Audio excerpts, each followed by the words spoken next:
My name is Corinthia Rilko. I started dancing when I was 2 years old, and my mom just put me in a ballet class when I was 2, and I hated ballet. I decided I loved hip hop when I was in high school, and I went to Florida for Monsters of Hip Hop convention, and I took the classes there, and that's when I realized it was more than just a fun hobby. Whenever I realized I loved hip hop, I decided to continue to do conventions, and I found a hip hop team in Pittsburgh that I joined, and it was a competitive hip hop crew. So I learned a lot there, and then continued to take conventions and classes elsewhere, and that's when that's where I grew at taking those classes and conventions.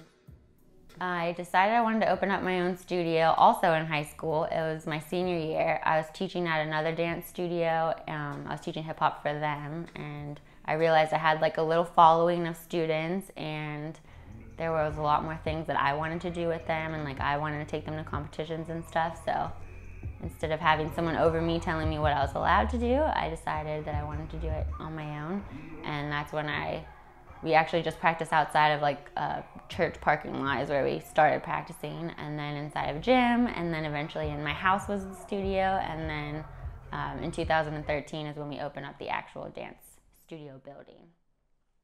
When we go to competitions, we usually get videos, and then sometimes we also get video critiques.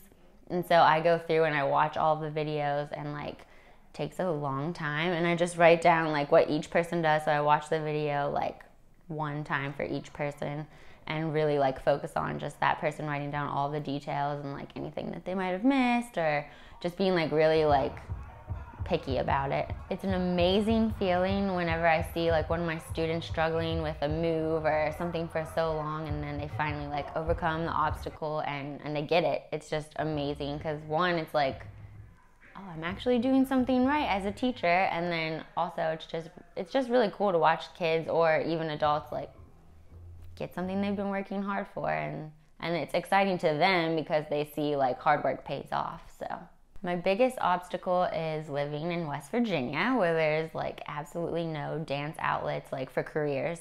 And then, so all my career is on the West Coast for dancing, and then the studio part that I love and I would never want to give up is on the East Coast.